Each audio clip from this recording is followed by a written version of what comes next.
May 1st, 1960. At 70,000 feet above Soviet airspace, the United States believed its U-2 spy plane was untouchable. That belief lasted until France's Gary Powers was ripped from the sky by a Soviet missile, his capture broadcast to the world by Khrushchev. Washington's secret was shattered, the Paris summit collapsed, and America was suddenly blind. How did one missile force the most powerful nation on Earth to reinvent espionage with technology built not to evade, but to outrun death? France's Gary Powers crossed into Soviet airspace at dawn, the U-2's slender wings flexing at 70,000 feet. The mission, codenamed Grand Slam, called for a deep penetration over missile fields, nuclear sites and secret cities before heading out over Scandinavia. Soviet radar stations picked up the track almost immediately, passing the target from sector to sector as it moved north. Below, air defense commanders scrambled interceptors, but MiG-19 fighters and even the newer Su-9s could only claw at the edge of the U-2's altitude. Orders went out: if a fighter reached him, he was to ram the intruder. None got close. The threat came from the ground. In the Sverdlovsk region, S-75 Dvina missile crews manned their launchers, guided by fan-song radar as the U-2 approached. The battery commander received clearance to fire. 3 SA-2 guideline missiles roared skyward, their trails curling through the thin morning air. At 8:55 local time, one detonated close behind the U-2, its proximity fuse sensing the American spy plane's silhouette against the stratosphere. Shrapnel tore into the fragile airframe, shearing the tail and sending the aircraft into a violent tumble. Powers felt a sudden jolt, then chaos. The cockpit spun as the wings tore away. He struggled to reach the self-destruct charge, but centrifugal force pinned him against the seat. The canopy ripped free. Thrown clear, Powers fought to open his parachute. Below him, pieces of the U-2 rained down onto fields and forests outside Sverdlovsk. On the ground, Soviet search teams rushed to the scene. They found Powers alive, tangled in his parachute, and a remarkable amount of the aircraft's cameras and equipment mostly intact. The Americans had bet everything on altitude, trusting thin air to shield their secrets. The S-75 had proven that sanctuary was gone. In the confusion of the engagement, a pursuing MiG-19 flown by Sergei Safronov was also destroyed by a Soviet missile, its identification system not updated for the day's emergency. Friendly fire claimed a Soviet pilot in the same instant that the U-2 was brought down. Within minutes, Powers was in custody. The wreckage was gathered, catalogued, and prepared for public display. For the first time, the myth of American invulnerability at altitude had been shattered by a missile designed for just this purpose. What followed would not be a covert recovery, but a global spectacle. The era of altitude alone as a shield for reconnaissance was finished. On May 3rd, 1960, NASA issued a statement. A high-altitude weather research aircraft was missing, the statement said, likely lost after oxygen trouble, perhaps drifting on autopilot over hostile borders. Official spokesman described the flight as routine science, a civilian mission gone astray. For 2 days, the United States clung to this cover story, repeating that no authorization existed for any deliberate overflight of Soviet territory. Newspapers printed the NASA line. Reporters pressed for details and were met with vague reassurances. Inside the White House and the State Department, officials waited anxiously, uncertain what the Soviets truly knew. Khrushchev waited as well. On May 5th, he addressed the Supreme Soviet and revealed only that an American military aircraft had violated Soviet airspace and been shot down near Sverdlovsk. He described its advanced cameras and radio equipment, calling the flight an aggressive act, but he withheld the most damning evidence. The United States government doubled down, insisting the incident was a tragic accident, a research plane lost to malfunction. Diplomats in Moscow delivered formal notes requesting information about the pilot's fate and expressing regret never admitting to espionage. The tension broke on May 7th. Khrushchev returned to the Supreme Soviet and revealed that the pilot, Francis Gary Powers, was alive and in custody. He described how Soviet teams had recovered not just the man, but the aircraft's cameras, film, and electronic gear intact and operational. Soviet experts had developed the film, extracted radar recordings, and catalogued every piece of evidence. Khrushchev mocked the American story, holding up photos of the wreckage and Powers' personal effects. He read passages from Powers' interrogation that detailed the flight's origin, route, and purpose. The claim of a weather research mission collapsed in front of the world. The pilot was alive, and the evidence was undeniable. In Washington, officials scrambled to respond. The State Department began to retreat from the NASA story, acknowledging that reconnaissance flights had taken place, but arguing they were necessary for national security. President Eisenhower weighed the cost of further denials against the avalanche of proof. By May 11th, he took public responsibility for authorizing such missions, citing the need to monitor Soviet missiles and bombers. The American cover story was dead. It was replaced by a reluctant admission of espionage. The diplomatic consequences were immediate and severe. Khrushchev demanded an apology, the punishment of those responsible, and an end to all overflights.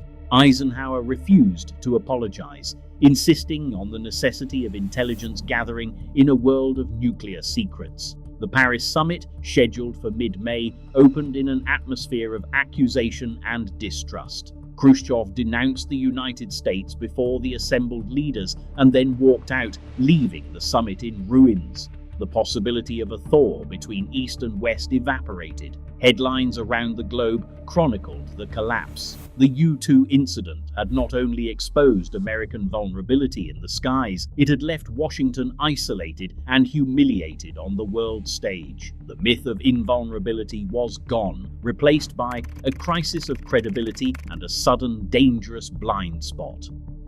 On May 6, 1960, President Eisenhower issued a directive that brought all manned reconnaissance flights over the Soviet Union to an abrupt halt. Within days of the capture of Francis Gary Powers and the collapse of the American cover story, the CIA relayed urgent cables to its field stations and operating bases. No further U-2 missions would be authorized over Soviet territory. The order was clear: no exceptions, no negotiation. This was not a temporary pause for technical review or political cover. It was a blanket suspension, driven by the reality that the Soviets could now destroy what had once seemed untouchable. The implications reached every corner of the American intelligence community. For years, the U-2 had provided the only direct evidence of Soviet missile deployments, bomber fields, and nuclear infrastructure. Now, with a single policy stroke, that window slammed shut. The National Photographic Interpretation Center, accustomed to a steady flow of high-altitude imagery, faced a sudden drought. Pentagon planners and CIA analysts, who once debated which targets to prioritize, now debated how to cope with the absence of any new photographs at all. Eisenhower's decision was not made lightly. Senior advisors and military chiefs pressed for alternatives, warning of the dangers posed by an intelligence blackout. Yet the political cost of another shootdown and another captured pilot was judged too great. The risk had shifted from technical to existential, each flight now threatened to trigger a diplomatic or even military crisis. The president's order left only peripheral reconnaissance, flights along the Soviet border, signals intelligence missions, and sporadic coverage of less defended regions. But the heartland of the Soviet Union, with its missile silos and bomber bases, became a blind spot overnight. In May 1960, America's most advanced eyes in the sky were grounded, and the search for a new solution began under the weight of this enforced silence. Satellites were still years away from providing reliable imagery. The forced pause created an intelligence crisis that would drive engineers and strategists to rethink how to survive Soviet missile defenses. With manned overflights halted, American intelligence agencies faced a new, uncomfortable reality. Their most reliable window into the Soviet Union had slammed shut. The search for a substitute turned to the skies, but not with pilots, this time with machines orbiting hundreds of miles above Earth. The Corona program, publicly disguised as Discoverer, was already underway. Since 1959, a series of launches had attempted to place satellites that returned film into orbit, but the results were discouraging.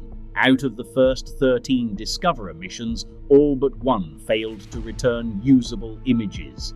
Capsules were lost on re-entry, missed their recovery zones, or returned film so blurred that little could be gleaned. It was not until August 1960, with Discoverer 14, that a capsule was successfully recovered, delivering the first clear photographs of Soviet territory from space. Even then, the images lacked the detail analysts had come to expect from the U-2. Early satellite cameras could identify airfields and missile sites, but not the specific equipment or construction activity that might signal new threats.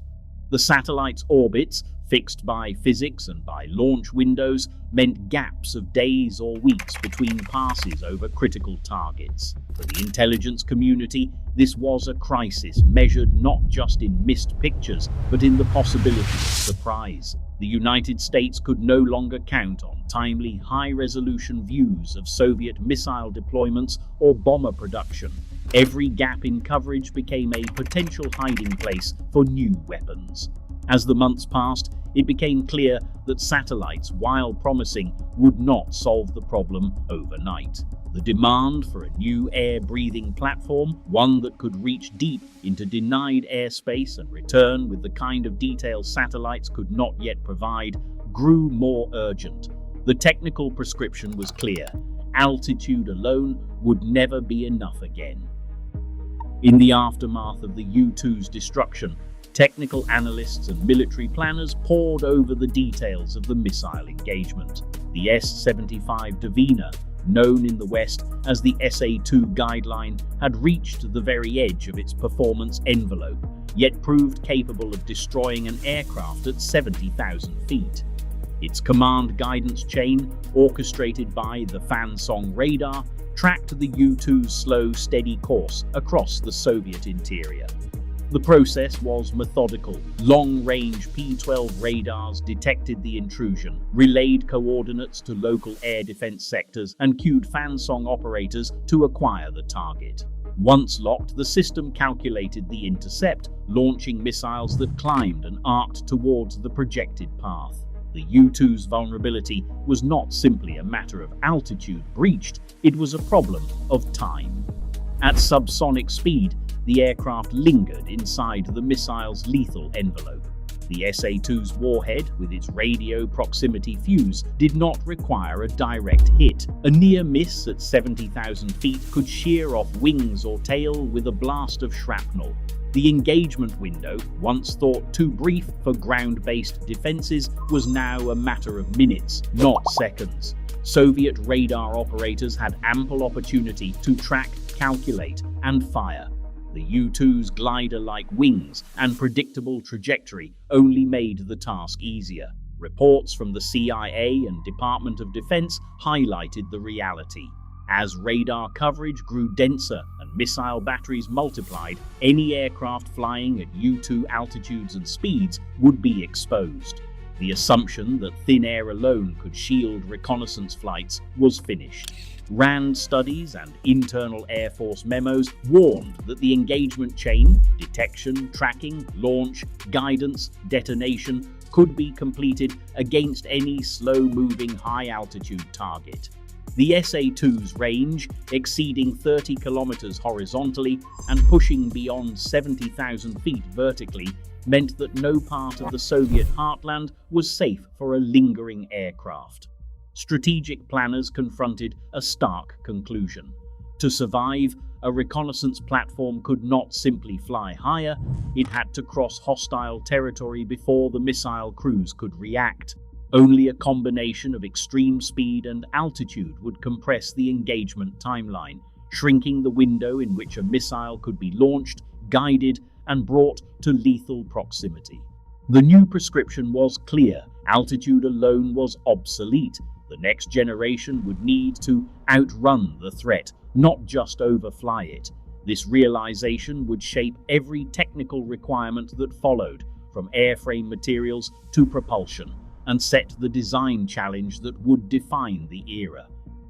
In the summer of 1959, as the limitations of altitude-only reconnaissance became undeniable, the search for a successor to the U-2 took on new urgency behind closed doors. Lockheed's Skunk works, led by Clarence Kelly Johnson, had already begun sketching designs that pushed far beyond what was thought possible for manned flight. The CIA, under Director Alan Dulles and project manager Richard Bissell, weighed competing proposals from Lockheed and Convair, demanding an aircraft that could cruise above 80,000 feet and sustain speeds greater than Mach 3. This was a mission of national consequence, and the requirement was simple: survive where the U-2 no longer could. The project, codenamed OXCART, would require an airframe invisible to radar, able to cross the Soviet heartland before missile crews could react. On September 3, 1959, Lockheed was selected to build the new aircraft. The decision rested not only on performance promises, but on the Skunk Works' reputation for delivering the improbable, fast, quietly, and with minimal bureaucracy. Johnson's team, operating out of a windowless warren in Burbank, received a contract for what would become the A-12. Their marching orders were clear: deliver the world's fastest, highest-flying reconnaissance platform, one that could survive the missile engagement envelope the U-2 had not. The specifications demanded a radar cross-section smaller than a bird, a cruise altitude above 85,000 feet, and the ability to cross hostile territory at Mach 3.2 or faster. These were engineering targets at the edge of the possible. Secrecy was absolute. The CIA shielded the program with layers of compartmentalization, using code names and black budgets. Only a handful of officials outside the agency and Lockheed knew the true scope of what was underway. Even within Skunk Works, most engineers were told only what they needed to know. The test site chosen for the new aircraft was Groom Lake, a remote dry lake bed in Nevada, later known as Area 51. Construction crews arrived under tight security in the fall of 1959, building new runways and hangars under the cover of atomic test operations. The site's isolation and restricted airspace provided a perfect shield for flight testing aircraft that on paper barely seemed possible. Clarence Kelly Johnson, already a legend for the P-38 Lightning and the U-2, now faced a challenge without precedent. The A-12 would need to withstand temperatures that would melt conventional airframes, cruise at altitudes where the sky faded to black, and evade radar with shapes and materials never before used in aviation. Engineering problems of heat, strength, propulsion, and fuel would define the program. Every design decision was driven by the need to cross the missile belt faster than Soviet defenses could lock on. Johnson wrote in his project notes that altitude alone is dead, speed is life. The team worked in relentless secrecy, racing to deliver a machine that could restore America's eyes over denied territory. The official go-ahead for full-scale development arrived in September 1959, and with it, the most ambitious engineering mandate of the Cold War moved from blueprint to reality. The drive for Mach 3 flight brought a new enemy: heat. At those speeds, air friction alone could push the skin of an aircraft to over 600 degrees Fahrenheit. Aluminum, the backbone of American aviation, would soften and lose its strength long before reaching those temperatures.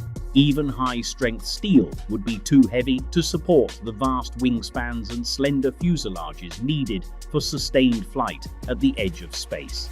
The answer, after months of calculation and failed material tests, was titanium. No other metal combined the low weight, high strength and temperature resistance required for a machine that would live in a furnace of its own making. The Blackbird's airframe became an exercise in extremes: 93% titanium, an unprecedented concentration for any operational aircraft. But titanium brought its own obstacles. The United States controlled only a fraction of the world's supply, and most high-grade ore came from behind the Iron Curtain. Through layers of front companies and shadow contracts, Lockheed quietly acquired Soviet titanium, smuggled through neutral countries, and funneled to secret foundries in California. Even with the raw material in hand, engineers faced a steep learning curve. Titanium's sensitivity to contamination meant new tools, new welding methods, and a relentless battle against microscopic cracks. Tools wore out quickly, entire batches of parts failed inspection and had to be scrapped. Heat shaped every detail of the Blackbird's structure. At rest, the aircraft's panels gaped with visible seams by design. Only in flight, as the airframe expanded by several inches, did the joints close tight. On the ground, fuel leaked from the tanks, puddling beneath the belly. Once airborne and heated, the leaks slowed as the titanium swelled and the gaps sealed. The Blackbird was built to fit itself only at speed, when the world around it blurred and the air itself became a source of danger. Solving the material puzzle was the first step. The next challenge lay in finding engines that could survive and thrive in this harsh new environment. The quest for unprecedented speed demanded an engine unlike any before. At the heart of the Blackbird, the Pratt & Whitney J58 was more than a turbojet. It was a machine designed to adapt in flight, shifting its very nature as the aircraft accelerated. At takeoff and lower speeds, the J58 operated as a conventional afterburning turbojet, drawing air through its compressor and burning fuel in a standard cycle. But as the SR-71 climbed past Mach 2, the engine's character changed. Bypass ducts opened, redirecting a significant portion of incoming air around the compressor directly into the afterburner.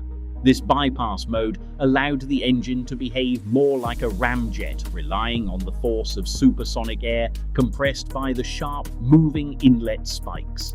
Above Mach 3, nearly 80% of the thrust came not from the engine core, but from the inlet and afterburner working together. Sustaining such speeds created new hazards.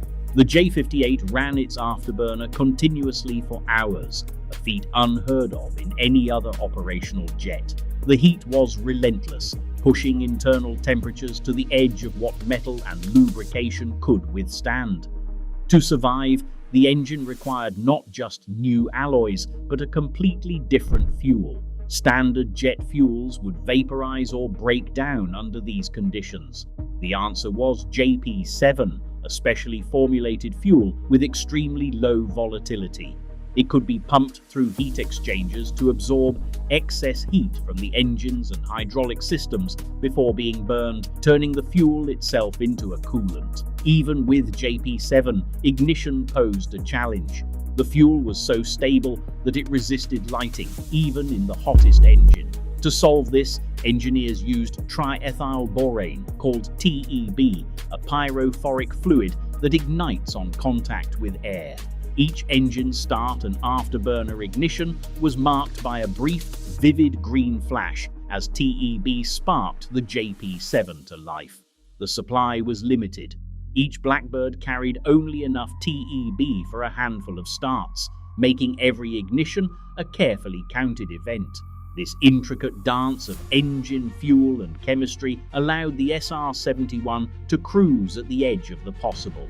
The J58's hybrid design, the resilience of JP7, and the flash of TEB were all born from a single, relentless requirement to outrun any missile anywhere on Earth.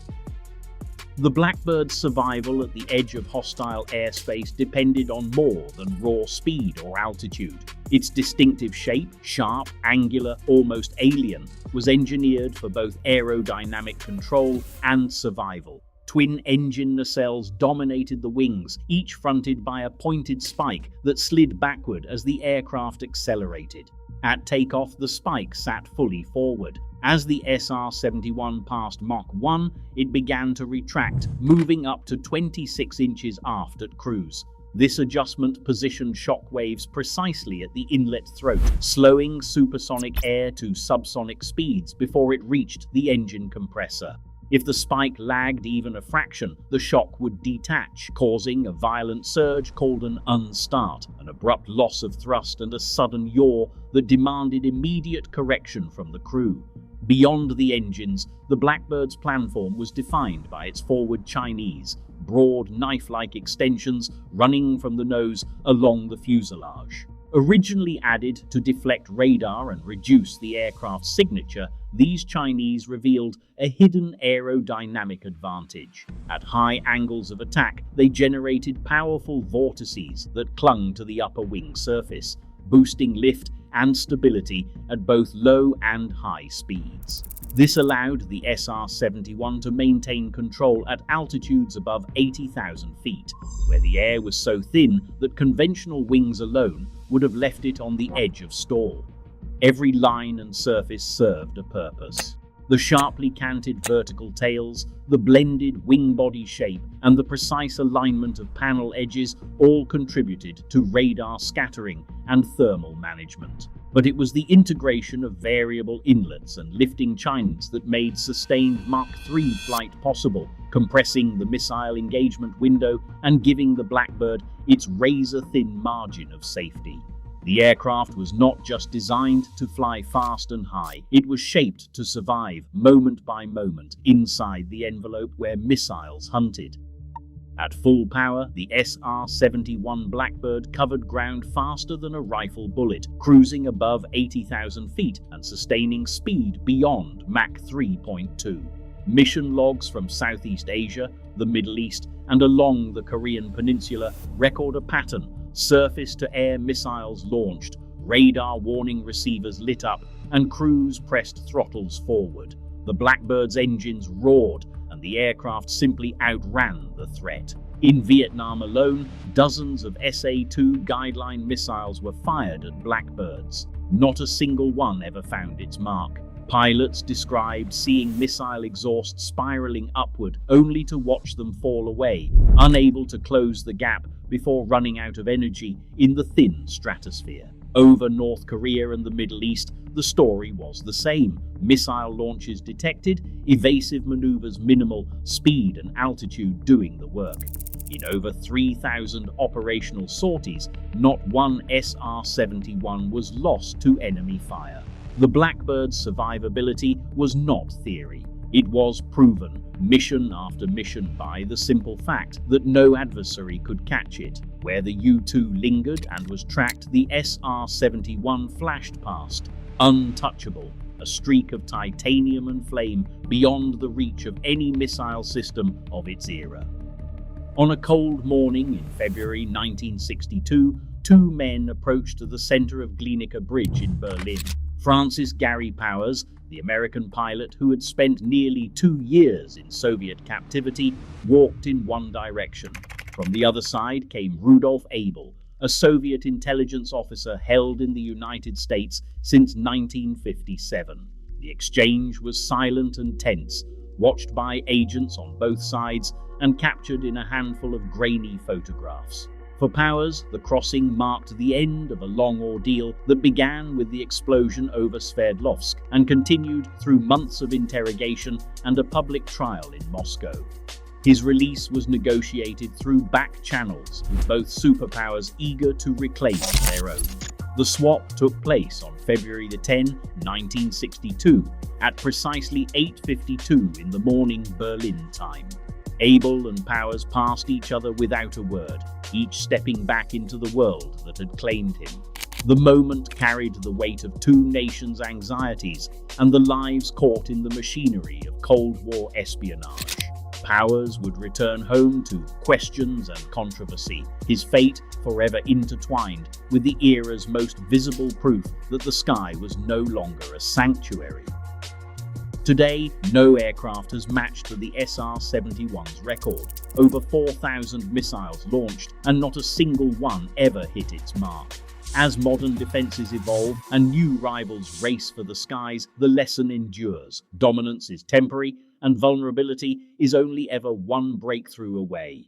Supremacy, in the end, is always contested. Thanks for watching.